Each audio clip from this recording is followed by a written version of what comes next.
Hey there, everybody. Welcome back to Sports on the Positive Tip, where we have conversations with at the intersection of sports and faith. I'm here with Kenny Square. This is our opening segment. Might be a little bit longer this time because we want to cover some of the deaths. I mean, we had some pretty big deaths in sports, Kenny, over the last week. And I guess the first one I want to talk about is Bobby Cox, the Hall of Fame manager of the Braves. And I'll say a few things that you might not know or remember. And I remembered a couple of facts. Did you know about the ties he has to the Yankees? He was a player for the Yankees. Actually, his 2 years in the major leagues was like he was the third baseman for the Yankees in 68 and 69. And I want to say 69, I kind of remember him. Well, where I really remember him, though, he was the first base coach on the 1977 championship team for the Yankees. That I remember pretty distinctively. He was good friends with Billy Martin. He was under Billy Martin. But when you think about Bobby Cox, I mean, what was also interesting, Ken, was that he gets his shot to manage the Braves, and he manages the Braves from 78 to 1981, and then Ted Turner, who also passed away this past week, buys the Braves, and the first thing he does is he fires Bobby Cox. And so, believe it or not, Bobby Cox got fired by the Braves first time around. Do you know who took over for Bobby Cox, 1982? And Joe Torre? Joe Torre, good job. Mm, Joe Torre, good job. And they won the division that year, Joe Torre's first year. Um, But Bobby Cox gets fired. He gets hired immediately by the Toronto Blue Jays, who become very good. Remember, the Blue Jays only came into existence in '77, and they become very good under Cox. I believe they make the playoffs in '85. And back then it was just you get to the championship series, and I think they lost to the Twins. Maybe not. I think the Tigers lost to the Twins. I think they went to the last day of the season, and they lost the division to the Tigers on the last day of the season, or they had a playoff after. But anyway, the Blue Jays became good for a while after that. But Ted Turner goes back and hires him, poaches him from the Blue Jays, and he hires him as a general manager. And as a general manager is where he starts to draft all these guys that would be great ball players in the 90s and thousands. And it's not until 1990 when Turner asks him to take over as manager. And that's where his run starts from 1990, 91, I believe, to 2010 was when he retired. So an amazing career. Your thoughts on Bobby Cox? Definitely one of like the when you're talking about managers in the last like 25, 30 years, definitely one of the top ones there. Um Definitely I'll know him more as obviously like Braves manager with their big team that now has, I believe, five Hall of Yeah, Famers. yeah. Um Glavine, Maddox, Smoltz, Chipper, and Andrew, if I'm not mistaken. And McGriff, right? Oh, and McGriff. That's right. So Yeah, six. McGriff wasn't homegrown, but he played a good chunk there. Um, but also one of the things that always sticks out to me, he has the most ejections of anyone in Major League history. I believe he's been ejected 100. He was ejected 162 times or something like that. Oh, I saw that. A whole season? Wow. Yeah, he was fiery. So Joe Torre, Tony La Russa, Bobby Cox, right? I don't know what order would you put them in? Would you throw Dusty Baker in there? In this Uh, era? Close. By the way, it is 162. He also got 160. ejected That's great. four times in the playoffs. He got ejected. He would come out and argue anything. I mean, I do remember he Yeah. was pretty I don't think umpires liked him. I mean I remember watching games and man, they threw him out fast. So And I can only imagine how much he would get ejected even in today's game with like, oh, even though there's the challenge system, even though there's ABS, he would still find a way. yeah, he But was still find a way. Yeah. Yeah. I mean, I might be biased to say Joe Torre number Right. one. Yeah. But I think it's hard because LaRusse, I would say probably Torrey Cox, very close, number one, two. And then LaRusse number three. Tony LaRusse is good, but also like there were times where it was like, oh, I don't know what you're doing, especially towards the end there, especially with the White Sox. Yeah. I like that LaRussa did it in two different places. I'm not putting him over Torrey. I agree because Torrey has the most championships of those guys. I mean, as great as Bobby Cox was, the Braves only really won that one World Series, right? under him. And I mean, they got to 14 times getting into the playoffs, division titles, right? It's amazing. And you got to several World Series, but the Braves couldn't close the deal, at times. I don't, that's not his fault. I mean, they had it all. They had great pitching, great hitting. They just couldn't close the deal. Part twice was because of the Yankees. This guy Brandon Clark, I more remember him from Gonzaga. And I'm sure he was on the Gonzaga team that went to the Final Four in either 2019 or 2020. But he passes away, and they're thinking it's a drug overdose. He's with the Memphis Grizzlies, hadn't played much the last couple of years because of injury. What were your thoughts? It's always shocking when you see 29-year-old passes away. It's always tragic in that way. And Yeah, I kind of remember him. I kind of more remember the name, less like, okay, yeah, like I can, like, if the Knicks played a series against him in the playoffs, probably remember him. right. Probably Yeah, for not a good reason for us. But yeah, um, yeah, I do hope that they can kind of figure out what happened and kind of yeah, get to the root of it. So, yeah. Really, really sad. Jason Collins, only 47 years old, passes away. And he was the first NBA player, active NBA player that came out as gay. And that's what he's probably more known for. But I'm thinking he was a very good player, actually. And he was better than his twin. He played a longer NBA career. And a lot of that career, I think 8 years was here with the Nets. Big defensive, great defensive player, I thought. Now, did he shoot his foul shots underhanded? Was he one of the guys that did that too? Do you remember? I, I think so. Yeah. Yeah, yeah, yeah. What were your thoughts on Jason Collins?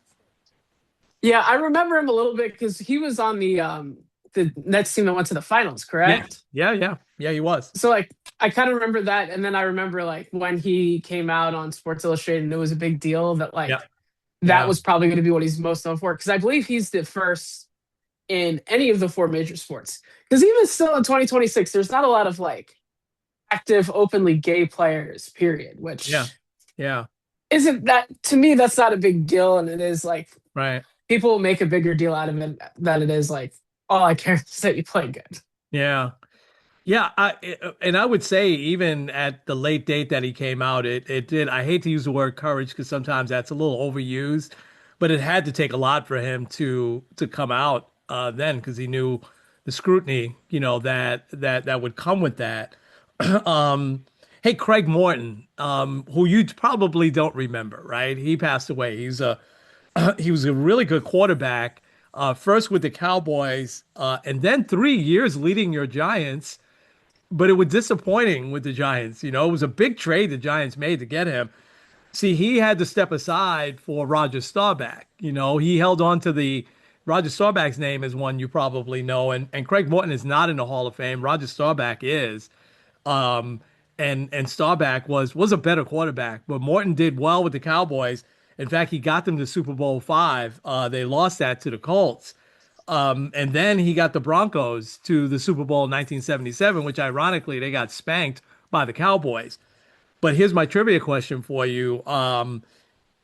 He was the first quarterback to ever start the Super Bowl for more than one team.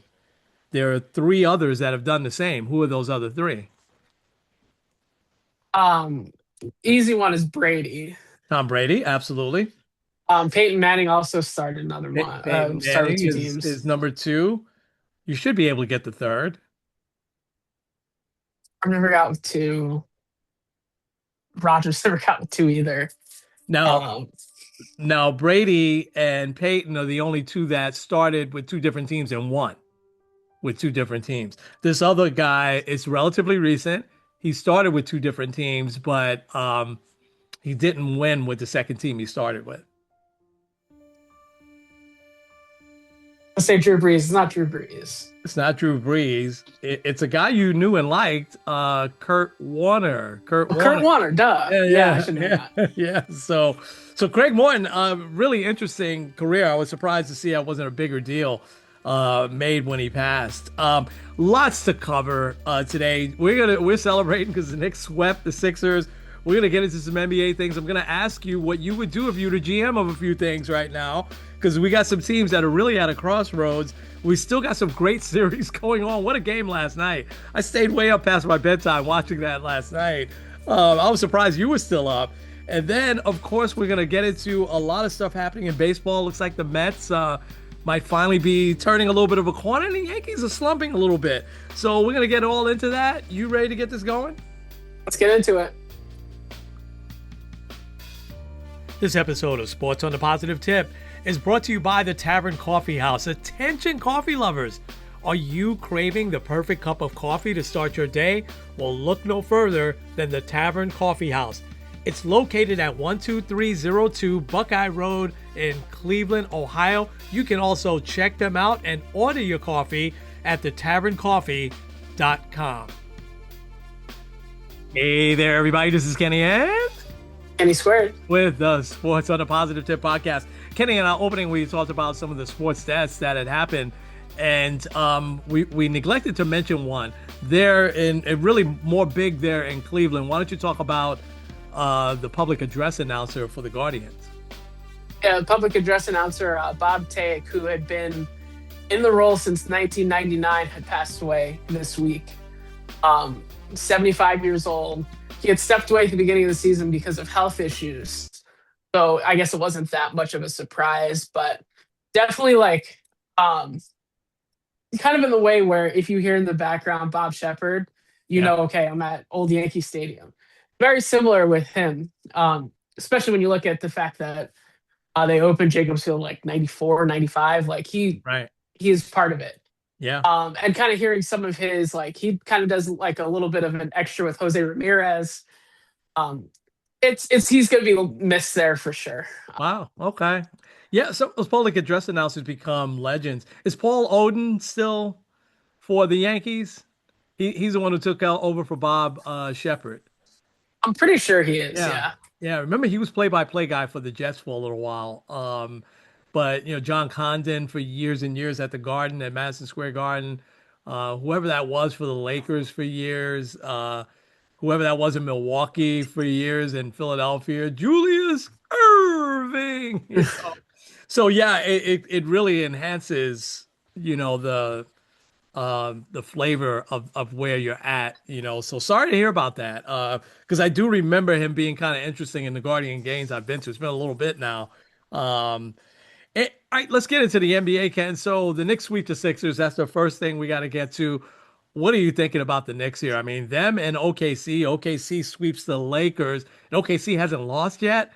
And both of them are sitting now waiting for these two, which have been great series, to wrap up. And while the Thunder and the Knicks are resting. But first, your thoughts on the Knicks. Um, I'm in a very interesting spot with the Knicks because I think obviously, like, if I'm looking at either Detroit or Cleveland, I think that they still match up pretty well. But also, I'm worried to get my hopes up and then like something happen. But like, I feel like this is the first time that like I feel really excited and confident that this team can actually win the series. Where it's not like I feel like I'm like hyping myself up. Well, if things kind of go the wrong way, or if like LeBron turns his ankle in game one, who knows? Like, I feel like they have a really good shot. And I think game one will be a really good indication on how this series goes, mainly because it's been a week. It'll be at least a week, potentially 9 days from when they last played. It all depends. Like if Cleveland wins tomorrow, wraps up the series, we got game one on Sunday, I believe. Yeah. So, or Monday. But I think it'll be good in the sense that kind of getting back into the rhythm. I'm rooting for Cleveland for a couple of reasons. I think first of all, the Knicks match up better with them. Right. Because like I think that they have the defense that can kind of at least slow down a Donovan Mitchell and James Harden. Although I think they could, if they put Mikal Bridges on Cade Cunningham, I think they'll be fine too. Like, even with like the matchups, I think it'll be good. Defense, though, with Detroit is what scares me. But I think the Knicks have shown, especially with Mikal Bridges playing a lot better, Karl Anthony Towns kind of becoming like point center, like Nikola Jokic. Like, it kind of seems like they've kind of figured something out that we've been looking for all year. It kind of also feels like, I don't know if I mentioned this last week, where it feels like this team kind of has just like turned on a switch. Yeah. And I've seen that with one other team, and that's like the prime Golden State Warriors. Now, I'm not saying the Knicks are going to rattle off 4 or 5 titles in a row, I get the but like kind comparison. of that Yeah. switch where it was like Yeah. this team was losing by 20 in the fourth quarter, and then all of a sudden they're winning by 15. Like, I Yeah. feel like we saw that a lot. Yeah. But there is a very interesting connection, and that's Mike Brown. I think him being on the sidelines has really helped in the series because I think of like those. I think especially with last year when they blew a couple of really big games, especially in Eastern Conference Finals. I think Mike Brown knows what it takes to kind of put their foot on the pedal, and like you're not just like coasting through the last quarter. Like you got to slam the door and make sure no one gets in. So Yeah. it'll be very interesting. I'm like I said, I'm rooting for Cleveland not just because I think they're a better matchup, but also could by some means the Knicks lose, the Cavs would be in the finals, and that still would be fine. It'll be fun here. Yeah. Um, Yeah. that's not what I'm rooting for. Obviously, I'm hoping that the Knicks can make their first finals since '99. Yeah. And like if they do, I'm like preparing what to say in response to that on here. So um, we're gonna have to get your son on with us if it's Knicks Cavs, because we both know he likes the Cavs. So yeah, that'll be a lot of fun. I don't really have anything to add to what you said, except with the exception of Karl Anthony Towns. We always knew he was a really great passer. They just never really utilized him like that in spurts like they have now, and it's worked to perfection. But in terms of how this Knick team overall has played, we saw it in spurts the last 2 years, actually, as I was thinking, since Towns came over, but especially this year. And I think I told you this, the 2 games like against the Denver Nuggets, where they played almost perfect games, and those games weren't really even close. The first game against the Lakers, when Doncic was healthy and the Knicks just went off, and so we've seen it during the regular season, but then it might have been the game when they beat the Lakers a few days later. They're losing to Indiana, I think they actually lost that game, a few days later. So we've kind of seen it off and on, but there does seem to be a switch, and they're playing outstanding. Um, I don't care who wins. I think the Cavs showed something last night. I mean, Cunningham has just been spectacular. I mean, he hit that shot late. I mean, he must have been a good almost 35 feet out. And he just, I mean, he's just locked in. I mean, and he's hard to stop because he's so big, and strong. yeah. Can Um, I point out something with yeah, Cade? yeah, yeah. He not a very long postseason career, but you know how many games he scored under 20? How many? One. And One he on. scored 19. Yeah. Yeah, I mean, he talk about playoff P never really materialized. But Cunningham, man, I tell you, I'm deathly afraid of him if the Knicks play the Pistons, But I do think the Knicks do have guys that they could put on him. But um, I don't think Detroit's winning that series now. After losing a game 5 like that at home, and I think that was the Cavs coming out party. I think a few games back when James Harden hit all those shots near the end, that prevented them from going down 3 games to 1, right? Um, oh no, it was 2-0, and they would have went down 3-0. And all of a sudden Harden, who had been turning the ball over like crazy, hits those shots at the end, and I'm like, maybe the Cavs turn the corner. Then they win game 4 at home. They pull away at the end. And then that one last night was just spectacular. I mean, it just, so I think the Cavs might win this series now. So, I mean, we'll get there when we get there. And just real quick, because I want to ask you these questions. OKC sweeping the Lakers, was that a surprise for you? No, because like I know there's a lot of like excitement, like the Knicks could be in the finals, and I think that they're the clear favorite in everything. But I think we're kind of forgetting the looming giant of the Oklahoma Oh, City Thunder. they're so Um, good. Yeah. like I feel like they didn't even play that great, Yeah. but they didn't need to because they're Yeah. just that dominant. Um, and really, I think OKC, it's that they're so deep. Like they're such a deep team Yeah. where SGA doesn't even have to go to the foul line 1,000 times and they can Yeah. still win. Yeah. And I know that was a big talk, especially I think game 3, Yeah. where they're complaining about the ref calls. Like, first of all, officiating is always, especially I think it gets heightened in the playoffs. Yeah. The thing I didn't understand, this kind of back to the Cavs Pistons, the end of regulation to me was kind of Oh, that weird. was terrible. Yeah. Yeah. Because like kind of like what they had said on the broadcast, like I figured that they would at least make sure that time actually expired. Because I felt like there was at least like a second left. At With a least. second, you could do something. Yeah. Yeah. Yeah. But Yeah. but Yeah. also like you never Yeah. know, it could, like crazy stuff can happen. But Yeah. Yeah. but like people will complain about SGA going to the free throw line. Don't foul him. Yeah. Or like you just can't help it. Like that's just going to be the case. Every single good player gets calls towards them.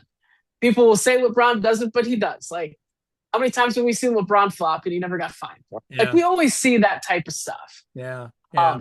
But I think OKC like having the time off and they're just ready to go.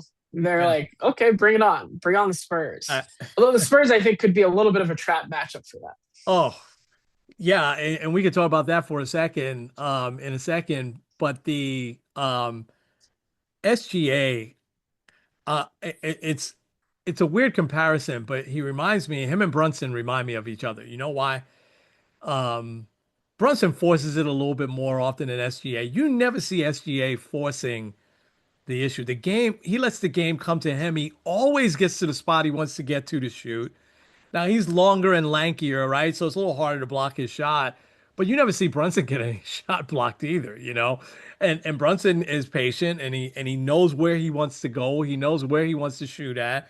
And he knows most of the time if he wants to pass it out or not. SGA is the same exact type of player, you know.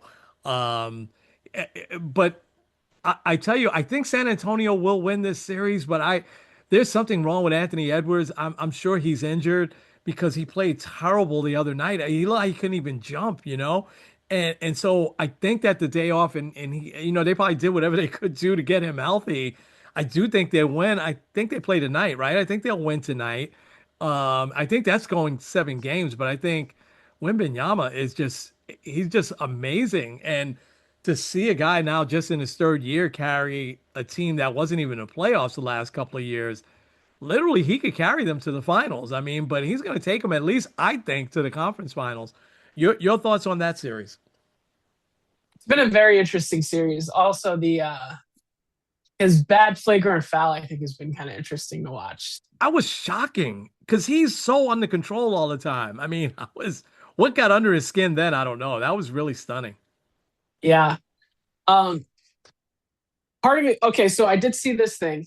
I don't know. You probably have heard this before, but in every single NBA Finals, there has been an ex-Nick in it, and the teams remaining make it still possible. Obviously, you got the guys from Minnesota who they've traded with. Yeah, Hartenstein of in course. OKC. Yeah. Oh gosh, is it Tyler Kolek? No, That's on. he's There's on the someone Knicks. on the Spurs too. Is someone on the No, not Spurs that's Tyler the Kolek. next Nick? There's a guy that's like Tyler Kolek. Okay. Can't remember his name though. Okay. Oh, I know who you're That's talking all. about. Like the guy from Providence, not from Providence, but from Villanova. I think he's at the end of the bench that he never plays. I Yeah, know what you're talking about. He was actually, I thought, a pretty good player, but I knew he wouldn't get a shot. He was the other guy from Villanova that was on those championships. I know what you're talking about. Okay. yeah. So I think that's still an interesting set. Hopefully, we'll have some actual Knicks in the finals, so Yes. it's not just something that people can Yeah. roast us about. But Yeah. um, Yeah. but it is going to be. I think it's one of those. Like I think both of the other two remaining series, like we kind of deserve a 6 or 7, which I know that's what we're getting. Yeah. Um, Let them all beat each other up, you know? yeah, let them all beat each other up. Honestly, though, like I think between the Spurs and the Wolves, I think the Spurs would have a better chance of beating OKC. Yeah. Mainly because Wemby is such a unique player. Yeah. And I think that's like, what did he have? 12 blocks in game 1? Yeah. Something like that. Yeah. Like, he's just a freak of nature. Maybe And And they've had the Thunder's number in the regular season. Didn't they beat them Yeah. 3 out of 4 in the regular season, I think? Um, Yeah. it's gonna be so interesting. All right, I want you to put your GM hat on for a second because I find this fascinating. We'll start with the Lakers. Um, the LeBron James, this is the longest that he's been with a team consecutively. He's been with the Lakers 8 years consecutively. And Ugh. yeah, and it's the longest he's been. But I mean, I don't know it's up to him what he's gonna do, right? Nobody's gonna dictate that. But the Lakers don't have to bring him back, right? I think he's a free agent. Um, but now you're the Lakers though, and I mean, let's just face it, the Lakers have nice players. They don't have enough good players to compete with OKC or probably even with San Antonio or Minnesota. Um, you're the Lakers GM. What are you doing? If I'm the Lakers GM, I am saying thank you so much for all of your help, LeBron, but it's time to move on. Wow. I know that because I think with LeBron, he needs well, let me just say this. I'm assuming that if he goes to a different team, it would be his last team for Right. probably a year, maybe two. And I think if you're looking at like a nice, fun end to his story, you need to do it somewhere else. I Yeah. think there are two spots that make a lot of good story arc sense. I think one would be going back to Cleveland, Yeah. especially if they lose either in this round or the next. Um, Another one that would probably make him a legend everywhere would be if he goes and wins a championship with the Knicks. I Yeah. don't want that for the Yeah. record because they would have to mess with this team a little bit.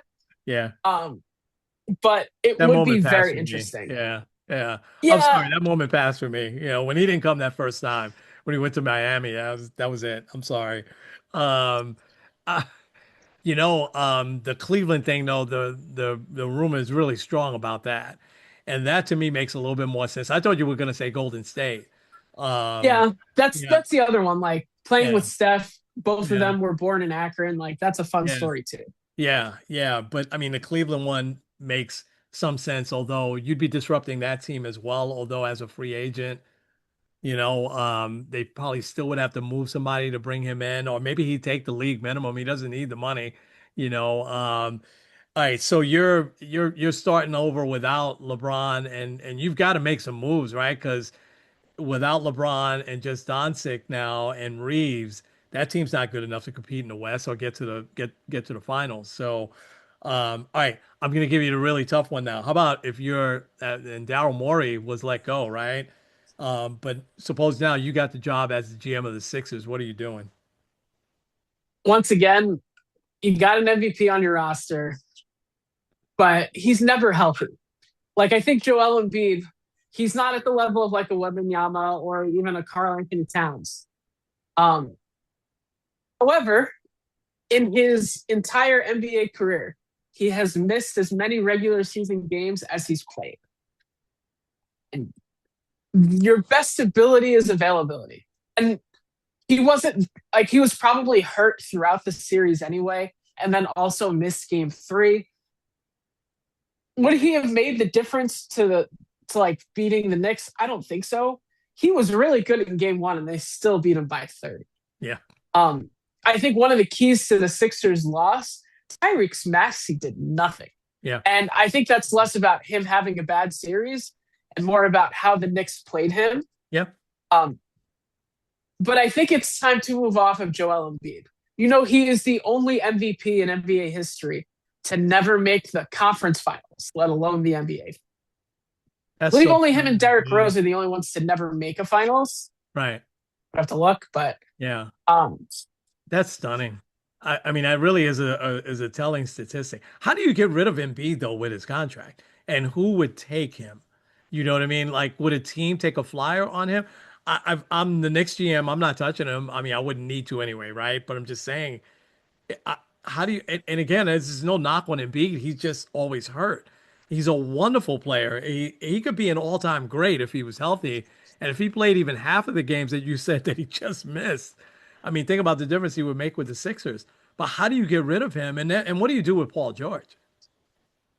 really and I guess this is the other thing too. I think we texted about this.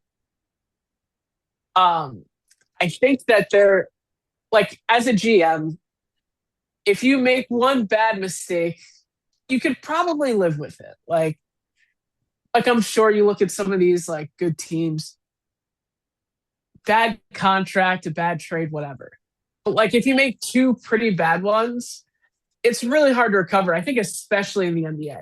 And I think the extension for Joel Embiid, as well as signing Paul George, what is he under still? Yeah. Got another 3 years I remaining on this was contract. saying, Like yeah. no one was giving him that. You know, Um, I hate to say this because I've always liked Paul George as a player. He's another one that just and he had a devastating injury kind of early in his career, right? But he's always hurt. After watching him though against the Knicks and how inconsistent he was, he's hitting shots all over the place in the first quarter and he just totally runs out of gas. I hate to say this because you just never know, but I totally can see and believe that he took steroids, because you could tell he has problem recovering. Obviously, he has problem recovering from injury, but his stamina was off, and he's not that old. He's played for a long time now, but let's see, 33, 34, maybe. You would think that he'd be able to still, I mean, so you've got those two anchors, man. I don't know what you do. You got to get really, really creative if, you know, you're going oh, to I attempt to get rid of those guys. I thought of a team, and I'm gonna see if I can try to Yeah, make it work. yeah, yeah. Uh, I mean, uh, you could probably make it work eventually with money. What if you talk to the Pelicans about Zion Williamson?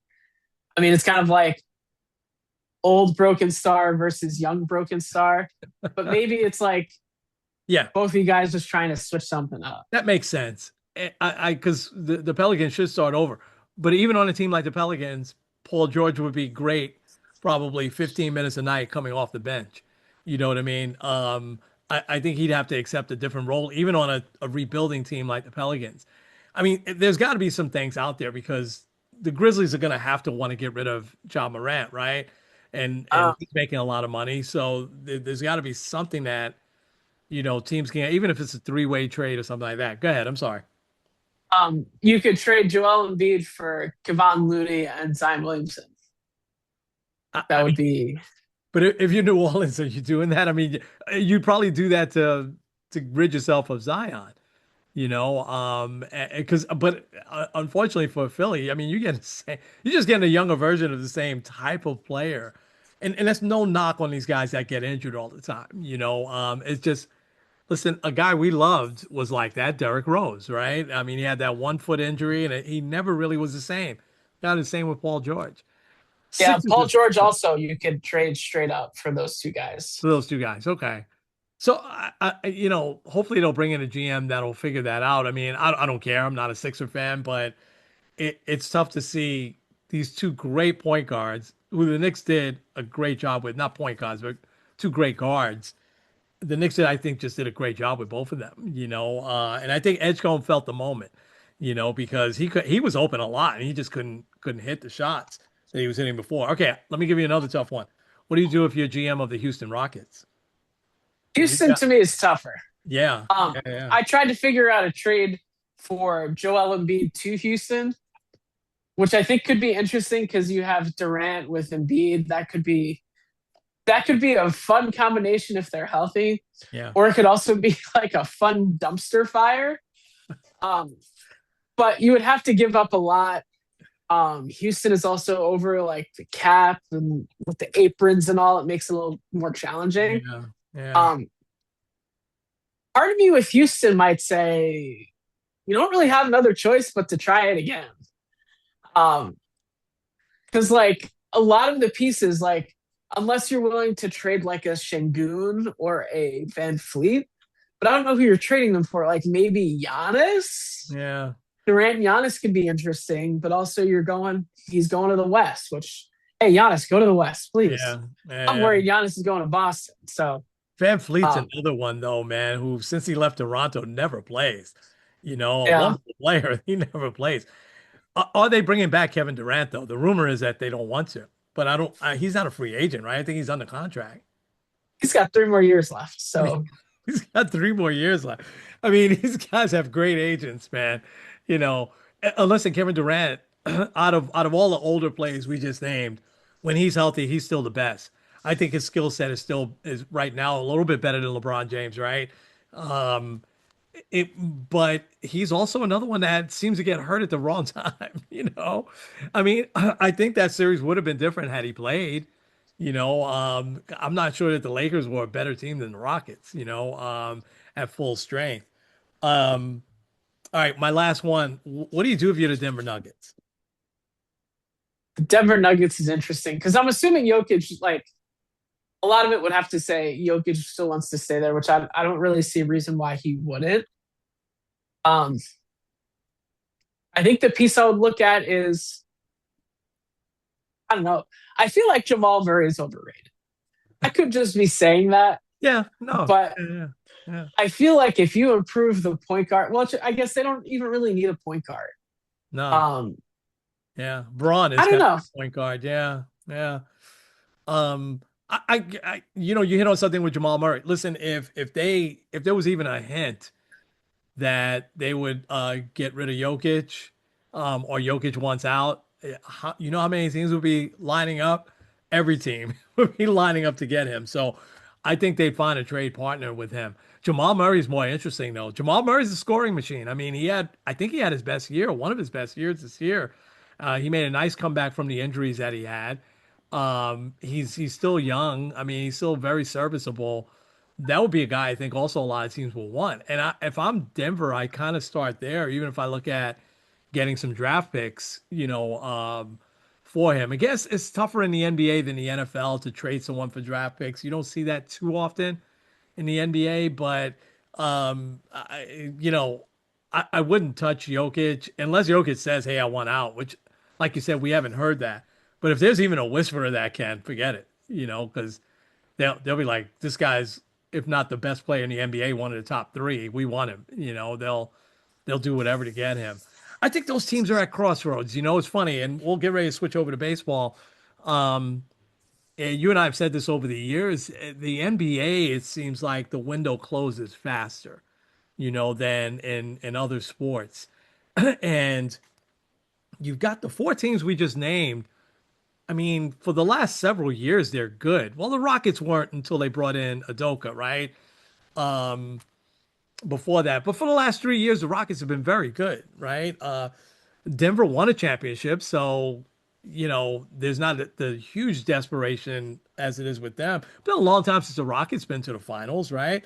Um, the Sixers also a very long time since they've been to the finals. Well, I shouldn't say that. Allen Iverson, that team and Dikembe went to the finals That's in 2001, right? 2 years more than the Knicks. So yeah, pretty Yeah, much. it's still a long time, right? And the Lakers, won a championship back in 2020. So, but those teams can the NBA is so competitive and the draft, a lot of these teams that aren't that good are gonna get good through this draft. Are gonna get better. I mean, you look at the Wizards if they take AJ, which they should, as the number one pick, they're going to instantly be at least a little better than they were the last few years, especially if Trae Young is healthy and plays. And oh my gosh, if Anthony Davis is healthy and plays, that team can instantly, win 35, 40 games, I would think.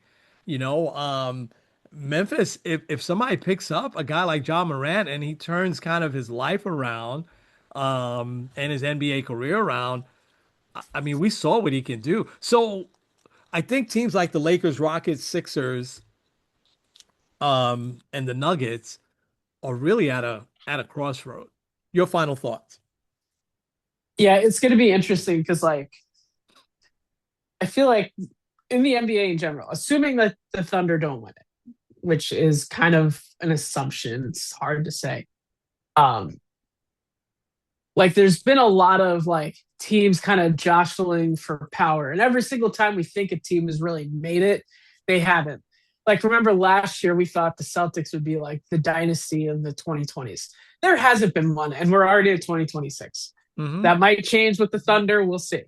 Yeah. Um, but like a lot of these teams that are kind of in that 3, 4, 5 area takes the right bounces your way. It takes making the right move that kind of takes your team from one level to another. I see that Yeah. with Karl Anthony Towns with the Knicks. Um, and I think once you can get there, like you'll be in a good spot. Yeah. And however, it could also happen the other way. Denver trades for Jamal Murray, and let's say they trade for Paul George. I don't Yeah. know.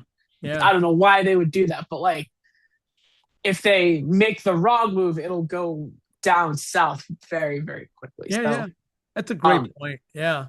Yeah, and I'll make this last point real quick. You take you spurred something as you were saying that you take a team like the Chicago Bulls, haven't been good in a long, long time, right? They haven't been to the finals since Michael Jordan. Um, but they cleared out a ton of cap space, right? They trade away all their good players.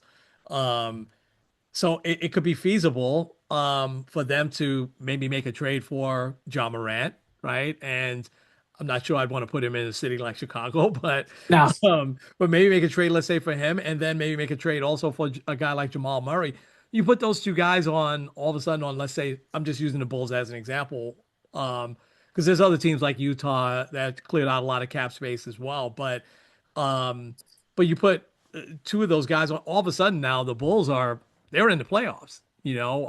Provided John Morant, shows up, doesn't hang out in the Chicago nightclubs. So it could flip really quickly, like you said, with the right move. For some teams, some teams have just been spinning their wheels for years. I mean, Sacramento, they got good for a little while, and now they're back in the lottery, through a series of other bad trades, right? Zach Levine, your guy, so who also is always hurt too. He's another one that's hurt a lot also. All right, I'm going to share my screen. Let's talk some baseball and a lot happening.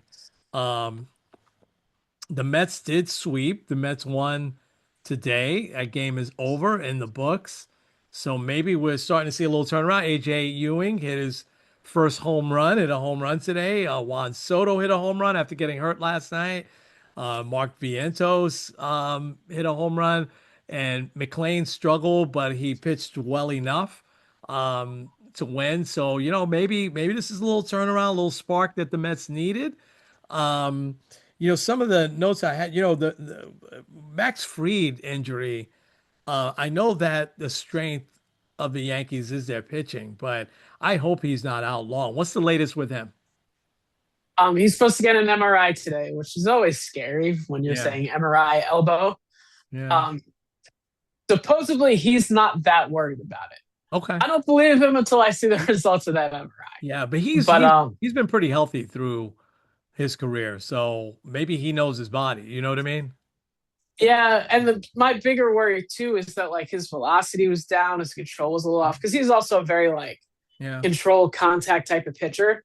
yeah, But I'm just waiting and hoping for the best. yeah, yeah, Cole isn't that far off, and they got a couple guys that maybe they can get a nice taste of the big leagues. yeah. I'd love to see them bring up LeGrande. That'd be fun. Okay.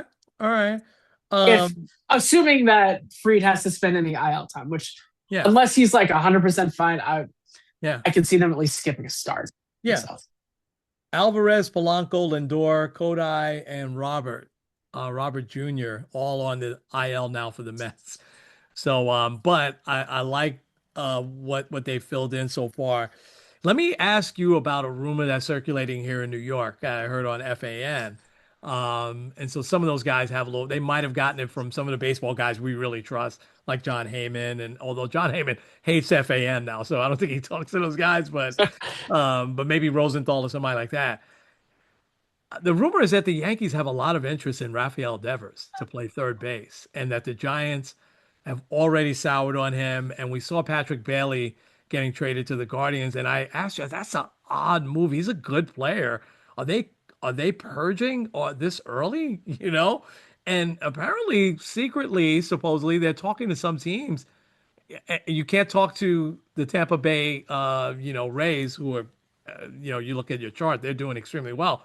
But you can't talk to them about taking on Rafael Devers, right? Not with his contract. It's only a few teams that could take him. Yankees being one. It probably looks to me by the expression on your face the first time you heard that. So what are your thoughts? I've kind of seen like people say like, oh well, what if Devers went to the Yankees? I would hesitantly be okay with it. Okay. For a few reasons. Number one, I'll tell you why I like it and why I'm like it. Number one, back in the AL East and against the team that kind of like completely spurned him and made him leave Boston, like you on their rival, he's gonna play with some fire. And he like especially all those I think of all those series where against Garrett Cole, he's just like destroying the Yankees. I could see the opposite happening there. Yeah. The second thing, left-handed swing, Yankee Stadium, Yeah. always a win. Yeah. Yeah. Yeah. Um, Yeah. Third, I'd assume that the Yankees wouldn't have to pay all of the salary. And third base has kind of been a little bit of a black hole the Right. last several years, guys like Right. Josh Donaldson, Gio Urshela. So having a former all-star there, I think could work really well. Yeah. My biggest question is the defense Yeah. because defensively he's not good. He's not going to be a gold glover, right? Yeah. And McMahon has been very good defensively there. Yeah. And that's the part where I'm like, uh, however, you're talking a lineup where you've got Ben Rice, who I think should be the all-star starting first baseman. I'm just going to say that now. Yeah. You've got Cody Bellinger, who's played really well recently. You got Aaron Judge. Jazz will hopefully turn things around. And you add Rafi Devers to that. Oof. And also hopefully Giancarlo Stanton at some point later on this year. And hopefully Jason Dominguez when he gets healthy again. Like that's all of a sudden a very deep lineup. No, no doubt. No doubt. No doubt. All right. I have one more quick one and then I'll keep quiet and let you go through because you did a great job here again. Um, you saw that Cal Raleigh. What's happened to him? He went 0 for 38. He broke out of it last night, a couple of hits last night. But did you and also remember in the WBC, remember they didn't start him because he was in such a slump. So his slump has gone from spring training, all the way through. But one of his teammates told him maybe you shower with your uniform on to just wash all the stink away of everything. And he did the night before, and then he got 2 hits. I thought that was kind of funny, but it's just from season to season, you just never know. I mean, listen, it's still really early, so he could still turn. I mean, he's not going to hit 60 home runs again, but he could still turn the season around, obviously. But any thoughts on Cal Raleigh? Yeah, the thing that concerns me the most with him is that it's an oblique injury, and obliques could be like a full season thing. Yeah, Um, Maybe that's why he's been struggling could so be. badly. Yeah, yeah. Um, but if the Mariners want to try to make the playoffs again, they need him. Oh, they need They him. need him.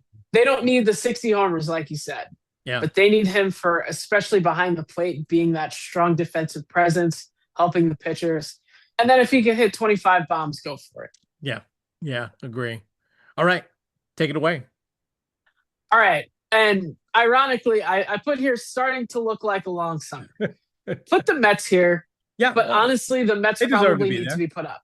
No, they Um, deserve to be there still. They still have a whole decline. They still 7 games under 500. So but also like things can turn around quickly, yeah. and they probably fit more in the next category, which I'll get to that in a sec.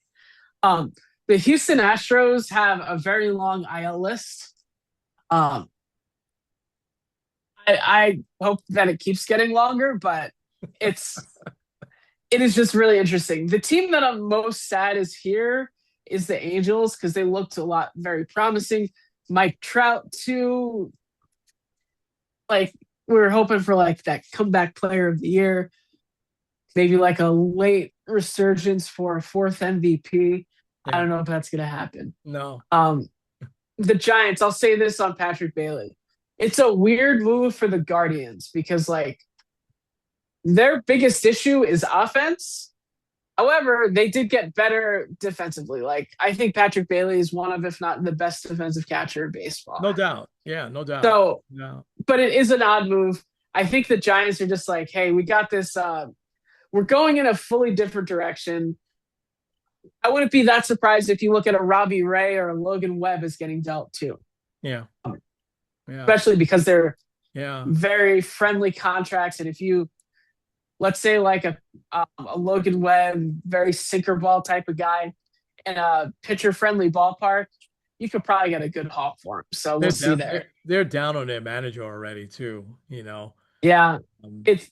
I yeah, hate to say it, it feels like he might be a one and done, which kind of maybe. it Yeah. won't be good for the college coach that wants to make the jump to the majors. No.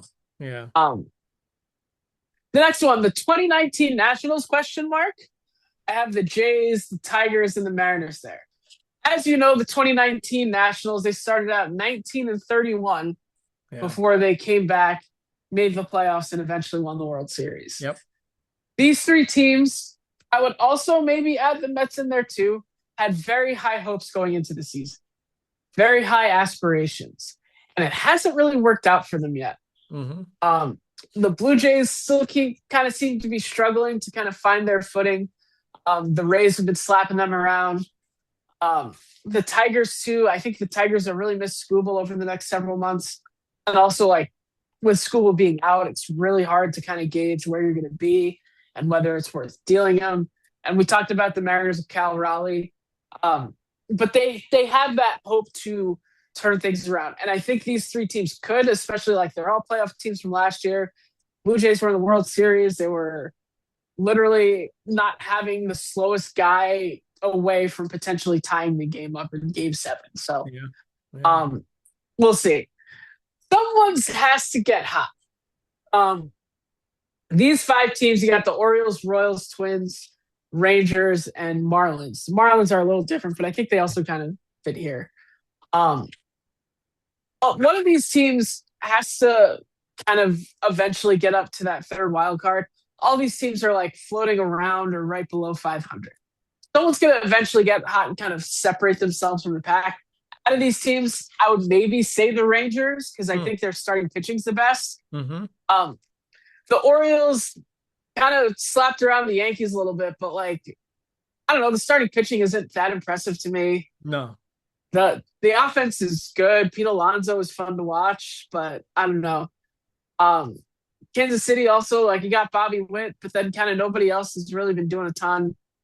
The Twins are just kind of there, and I mean the Marlins are better than they've been, but they're still not great. Mm-hmm. Steady improvement. These 6 teams, not only have they had steady improvement throughout the season, but if you look between last year and this year, it's been very steady. Right now, the White Sox, I believe, would be the third wild card. I'd have to double check that. Or close to it. It's amazing. They're at 500, right? 21 and yeah. 20. Yeah. Yeah. Obviously an early like manager of the year candidate there, and we'll kind of see what happens. Yeah. The A's right now are winning the division. Once again, I don't think anyone really saw that coming. But also like they have a lot of good young players. They didn't trade Luis Severino, so like things continue to kind of progress for them. Mm-hmm. The Guardians also like there hasn't been a ton of like growth there, but they're steadily improving. Same with the Diamondbacks, the Nationals, the Phillies, though I think are the one that's kind of jumped up the most. Yeah. Another like manager of the year early candidate might be Don Mattingly. Yeah. Don Mattingly. I mean, we always know he's a good manager, the 2 places he's been, so yeah, listen, they let him go for Dave Roberts, so can't argue with that, but he's been a good manager. Yeah. Okay, and then the NL Central again. It's really hard to separate these teams, but if you look, I know it's early to do standing stuff, but like when I'm doing this and putting it together, I kind of take a look at the standings and gauge what I know from there. So right now, the elite teams in the National League are the Braves, the Dodgers, and the entire NL Central. Everyone's still over 500. Mm-hmm. The one that kind of sticks out, are you concerned about Paul Skeens? In 2024, he had a 1.96 ERA. 2025, he had a 1.97 ERA. In 2026, he has a 1.98 ERA. He's getting worse every year.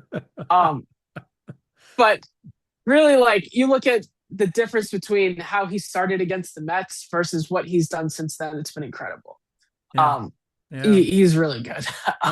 He's the best pitcher in baseball, I think. With Scooble out, he's definitely the best pitcher. Yeah. You can argue maybe Cam Schlittler, at least as far as this year goes, but I think it's definitely him. Yeah, he's been great. But yeah, the NL Central, they're really good. Just a bad week the Yankees and Dodgers. Yeah. I mean, the Yankees have had a Yeah. struggling week. This road trip has not been fun, not only from a performance perspective, but a lot of the injuries are like, oh, Max Fried going down hurts. I know it was the last day of the or the last day of the homestand last week, but Jason Dominguez getting hurt. He was playing so well. He was in tears. Like Yeah. he was having that really nice window. And Spencer Jones has really impressed me. It looks like he's trying to be too much like Shohei Ohtani instead of just doing Okay. his own thing. Okay. Um, but then also Caballero, which I believe, is ranked as the best defensive shortstop so far this year. He has a fractured finger. He supposedly is only going to be out 10 days, and we'll see. Yeah. But the Yankees kind of need those reinforcements because, like, there was a few times where you kind of felt it. Anthony Volpe called back up. He made a routine error. Routine play, made an error. I Not feel as bad bad as for Mark him. Vientos a couple nights ago, Yeah. but like, I don't want to see Volpe there anymore. I'm sorry, like, kind of out on him, but whatever. We'll see how things You sure go. are. Jeez. Yeah. Um, the other thing too, the Dodgers. Is it a concern that Shohei Ohtani is kind of showing that he's human? Well, I'm trying to find his pitching stats because he's batting 240, right? Which is ridiculous. He's not going to stay there. But isn't his ERA something like a point? Well, I'm trying to find his ERA, and I should look on the app because I mean he's pitching lights out, you know. But hitting wise, yeah, you're right. He's showing that he's human hitting wise. But Okay, so what's his pitching gosh. stats? Okay, so he's 3-2 with a .82 ERA, which leads the league. 0.82. Um, he's thrown 44 innings, 25 hits. Um, he's only walked 11 batters, struck out 50. His ERA plus, which based on 100, is 486. So he's 386% better than the average pitcher. Also has a .8 whip, which that's kind of Yeah. ridiculous too. Yeah. Maybe he's putting all of his efforts into pitching. And you think about the year that he didn't pitch, he went 50-50, so he said, okay, I'm all in on hitting. I think his hitting is going to be fine. He's definitely in a slump right now, but those pitching stats are even better than Paul Skeens, you know? Yeah, and I mean, like if they're somewhat decent, people would be like, well, he also can bat 250, so we might as well just give him a Cy Young.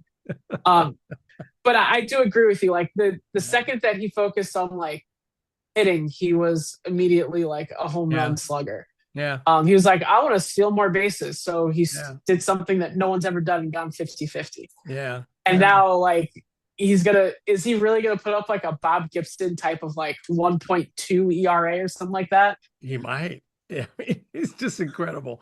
It's just amazing. And I'm glad we're alive in this era to see this, man, because we're not going to see this again. I don't Now think. Yeah.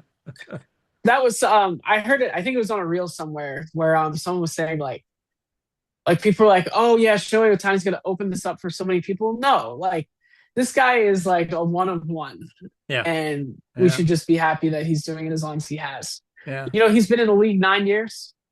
That's hard to believe. It's gone by fast. Hard to believe that he was an angel, that the Angels should have held on to him, but I guess, he wanted to go to the Dodgers. Yeah, it's also like you look at that and like, man, in the 3 years that he's been a Dodger, I feel like he's made a bigger impact than he Oh, yeah. has Oh, overall. yeah. Yeah. Because the Angels were a bad team, too. So, yeah. Yeah. I made a top 4 instead of top 5 because I couldn't figure out Yankees and Dodgers. So, Yeah. Braves, I think the Braves are pretty universally the best team in baseball. 30 and 13. Yeah. Absolutely insane. Best team right now in the American League's got to be the Rays. Amazing. I don't know how. Like I think one of the biggest things that sticks out to me about the Rays is that they're like the death of 1,000 paper cuts. Oh, This team, you put the ball in play and they're gonna make it to first base because they just have like insane speed. yeah. They won 2 out of 3 with the Blue Jays after they swept the Blue Jays last week. Yeah. They won 2 out of 3 from the Red Sox. They swept the Giants. Like so far this month, 2 losses, and Yeah. it's May 14th. So good for Uh, them. they've been amazing. Kevin Cash is just a great manager. He really is. Overthinker still. I always will say that, but he's a great manager. Yeah. Oh, what was the thing I saw about Kevin Cash? It was connected with Bobby Cox. I don't remember. I saw a stat. It was like him and like 2 other guys. Yeah. I don't remember what it was. I have to look it He's up. been there a long time now, too. Yeah. Yeah. Um, and then you got the Cubs and the Padres. Yep. Padres lead the division right now. The Cubs also leading the vaunted NL Central. There's not much else to say about them other than they're really good. Like the They sure are. Cubs 27-16 a couple weeks ago, they were floating around 500. So I think Mhm. they've really like turned it on, and we'll kind of see how they can continue to go. Yeah. They won 10 in a row, I think, or something like that. Yeah. And didn't they win like Oh, 14 in a row at home? What did you something like think? that. Yeah. I do have one stat about the dated it somewhere. Where are Yeah. you? I have one stat about the Padres. I believe they are like if games ended after the seventh inning, they would be something like 2-38. Um, but if games ended after like the eighth inning, they're 42-0. Um, and Mason a lot of Miller. that is like the comeback Yeah. kids, but also Mason Yeah. Miller. Mason Miller. Yeah. Ken, you did a great job on that as always. So folks, we'll get that posted out there. We haven't seen too many comments, but a lot of views on your chart. We haven't seen many comments, like I guess because baseball is still early. But last year we saw a bunch of comments, but we're seeing a ton of views on those. So thank you for taking the effort to do that. And I think people really like how it's kind of different the way it's laid out, you know. Yeah, I do have the stat here. If the Okay. game was 7 innings for the Padres, they'd be 5-37. If the game was just the eighth and ninth, they'd be 42-0. Wow. That's incredible. That is just man, oh man. I think something's brewing with the Padres this year. I really do. They're in the same division as the Dodgers, so that makes it difficult. But there's something special about that team, I think, this year. So we'll definitely keep an eye on them. All right, you ready for some inspiration? Let's get into it. All right, I'm gonna try to be quick. Mine is very different than what we would normally do because you and I spent a lot of time on the Trevor Bauer story. And I think rightly so. It was a big story. It's kind of faded away in the last couple of years, but has come back up a little bit because he's pitching here on Long Island with the Long Island Ducks. You've been to a lot of Long Island Duck games when you were younger. It's a great place to play. It's an independent league, though. It's usually major leaguers looking for one more chance or minor leaguers that never made it to the majors. It's the same with the umpiring, right? These aren't major league umpires, right? They're probably getting paid very little. I think it's never four umpires, it's usually three. Sometimes I've gone to a Ducks game, it's just two umpires. It's the independent league. Trevor Bauer is obviously still pitching because he wants to get back into the major leagues. And while we um, have taken up for him in the last couple of years, saying that, hey, maybe a team should give him a shot, I ran across this article that I sent. Well, I only sent you the video. I didn't send you the article. The article was titled, "This is Why No One is Called Trevor Bauer Yet." And so it talked about how even with the Ducks in the locker room, and I don't know who's talking to the press from the Ducks in the locker room, but saying he's not a good presence in the locker room there. Um, and I didn't realize this that he wasn't in the top 10 pitchers in Japan. Now, I don't know that I'm shocked by that because there's a lot of talent in the Japanese league, and we see them, right, come over here and they do well. Um, but in the Mexican league and in this league, like the game that the clip I showed you was just from the other night. It was from Tuesday, and he struck out 15 guys. So he's still dominating when it comes to pitching. But it was a play that the umpire missed at second base that really made me flip the script a little bit because I've been saying, gosh, a team should give him. You've been saying the same thing. We've been saying it reluctantly, though. We always said, hey, nobody has taken up for him. Um, if Terry Francona, went to the owners and said, hey, I'd like to bring Trevor Bauer in, the owners would do that, right? Because it's Terry Francona. But nobody has come to his defense. Clayton Kershaw, hey, the half a season he was here with us, he was good. Bring him in, Dave Roberts would bring him in. But nobody's done that. I don't know how many years it's been now. It's been 4 or 5 years, right? Since all that happened. Um, and then I watched this video and I'm reading the article, and the video is awful. We would never play it here because the language is terrible. I didn't even want to send it to you. I said, I gave you a warning. I said the language is going to be rough here. I mean, he's cursing at this minor league, literally minor league umpire, who's probably getting paid, maybe $50 to umpire the game, and he wouldn't shut up. The umpire gets the manager Lou Ford gets ejected because he's trying to keep Trevor Bauer out of it. He wasn't so much mad at the umpire. He was like, he figured he has to take up for him. And how many players are holding him back, And I'm like, what a jerk. Over this one play, you're gonna strike out 15 guys anyway, uh, and so, but it made me think, and here's the inspiration part, because it made me think about self-control. And I started thinking about, and I had to do a little bit of a search, and I'm 99.9% sure I'm right about this. God doesn't tell us to control anything in the Bible, right?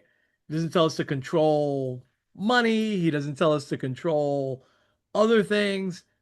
He only tells us to control one thing, and that's ourselves, to have self-control, right? That's the only place in the Bible where God tells us to control something. And I think it's so important that we have that. Now, listen, you know this, competitive sports. We saw Wembenyama the other day, who, by all accounts, is a great young man, loses cool and throw an elbow, right? I'm not downplaying that. It shouldn't have happened, but I think that everyone can have those moments. The trouble with Trevor Bauer, if we were to dig enough, we see him throwing the ball over the center field wall. We see him cursing out other umpires in the major leagues. And then, you then compare that with what got him in trouble in the first place, where he couldn't control himself with this young lady. It wasn't illegal, right? What happened, but it doesn't mean that it wasn't bad. It was. And so it it makes me now think the other side that if he can't control himself, and you've been to that ballpark, it's a beautiful setting, great fans, and there's a lot of kids, right? There's a lot of kids that go to the Ducks games.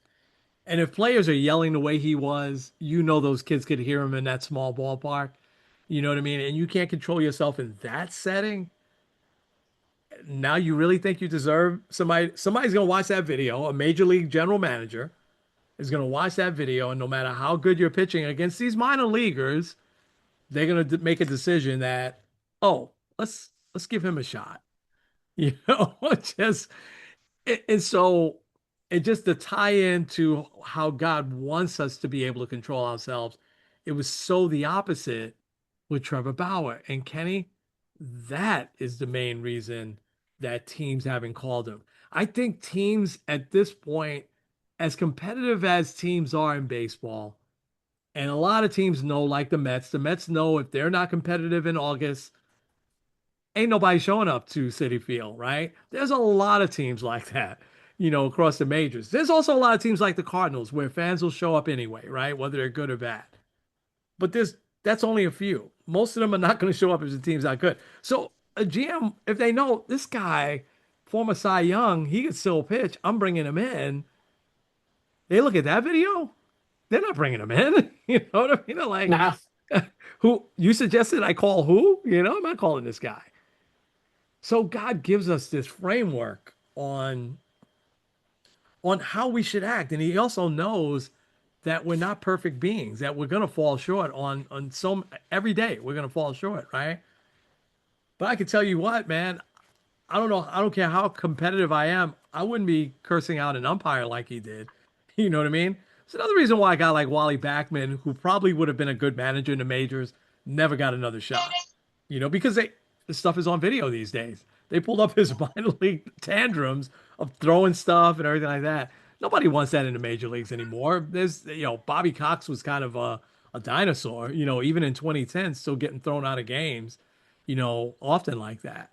So anyway, I hate to say that that's my inspiration today, but it inspired me to really look at self-control, and I'm convinced, as much as I wanted to root for Trevor Bauer to make a comeback, right? Even with all the other nonsense, I'm convinced that he just doesn't have enough self-control to be a major league pitcher.